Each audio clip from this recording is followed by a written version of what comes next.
Евразийский союз, это будет государство или это будет союз государств в перспективе? Как это мыслится сегодня, это будет союз государств, союз суверенных государств, так как это... Но с национальными органами, тем не менее, впервые. Над национальными органами порядка 175 функций. Впервые с советских времен. Впервые с советских времен, и страшно когда-то было говорить о наднациональных органах. Многие государства вообще от этого шарахались, в том числе и Казахстан.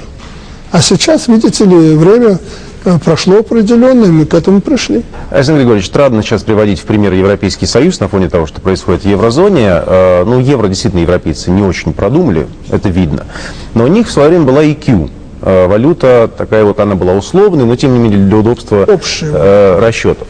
Вот вы сейчас даже, когда упомянули совместный ВВП России, Беларуси и Казахстана, тем не менее посчитали его в долларах, а это, наверное, все-таки странно, если мы в долларах будем продолжать рассчитываться внутри Евразийского союза. Может быть, пришло время подумать о возврате к единой валюте, может быть, не в форме евро, но в форме EQ, я имею в виду здесь, на этом пространстве. Ну, вы хотите сказать не в форме рубля даже, а в форме EQ. Я бы хотел сказать российского рубля, но я не сказал. Вы знаете, все возможно, но вы очень правильно вначале сказали.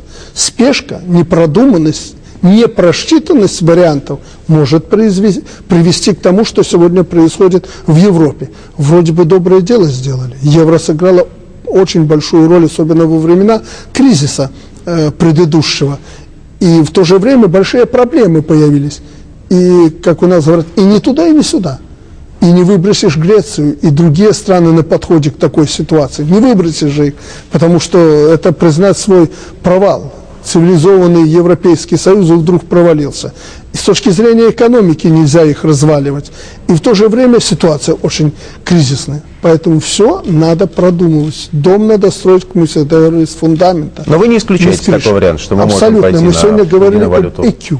Как раз об EQ. Мы не говорили там о тенге, белорусском рубле или российском. Да, переходная какая-то валюта, но очень настойчиво и очень настойчиво и, может быть, несколько чрезмерно настойчиво, я на этом давно уже настаиваю, давайте перейдем в наших расчетах на национальную валюту. Давайте на российский рубль. Почему мы, рассчитываясь с вами за энергоносители, за сырье, за прочее, там, что мы у вас покупаем, мы покупаем доллар, потом везем, платим его вам и так далее. Российский рубль получили, доллар купили, доллар вам. Давайте перейдем на российскую валюту. И сегодня ваш президент однозначно это поддержал. И президент Назарбаев говорит, что да, действительно, давайте в национальных валютах хоть будем торговать, и мы меньше будем использовать американца в своих расчетах. Затем, почему бы расчетную единицу не ввести, как вы ее назвали, EQ?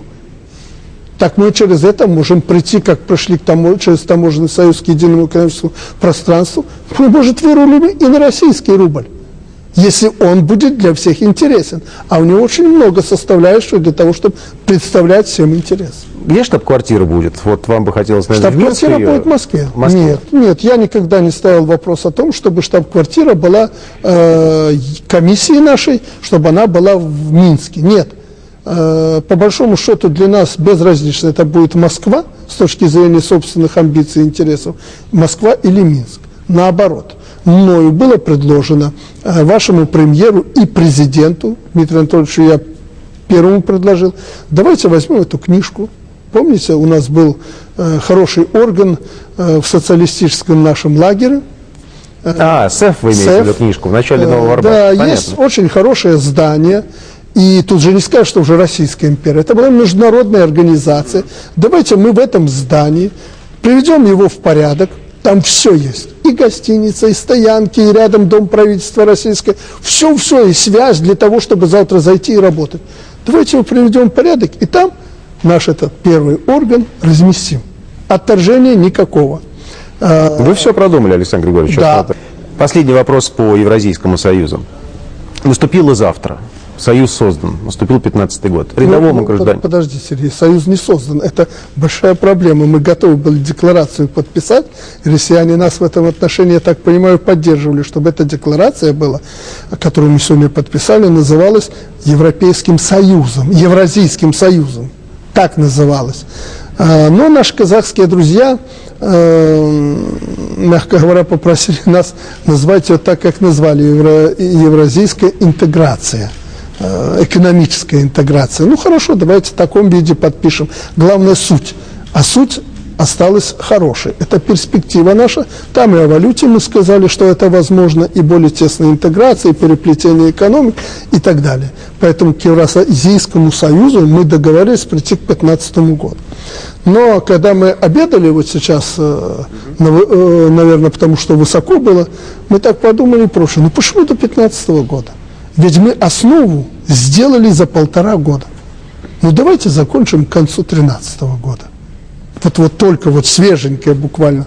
И вы знаете, и Дмитрий Анатольевич, и Нурсултан Абишев, мы вполне это можем сделать. Так что, возможно, мы вот этот приблизим срок формирования Евразийского союза, о котором мы... 13 число будет счастливым. Да, но я не могу вам гарантировать, что там будет вот единый паспортно-визовый режим, как это хотелось бы, чтобы, как говорится, паспорта были.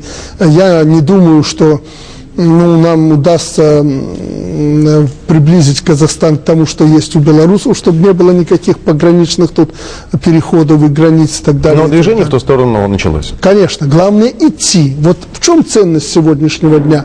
Может быть, мы еще, наверняка мы не все проработали подробно, но мы начали движение. А знаете, когда идет движение, есть определенная инерция. А движение мы считаем в правильном направлении, инерция положительна. Вот эта инерция нам не даст развернуться в обратную сторону. Мы все равно пойдем к этому лучшему. Спасибо, Александр Григорьевич. Спасибо вам.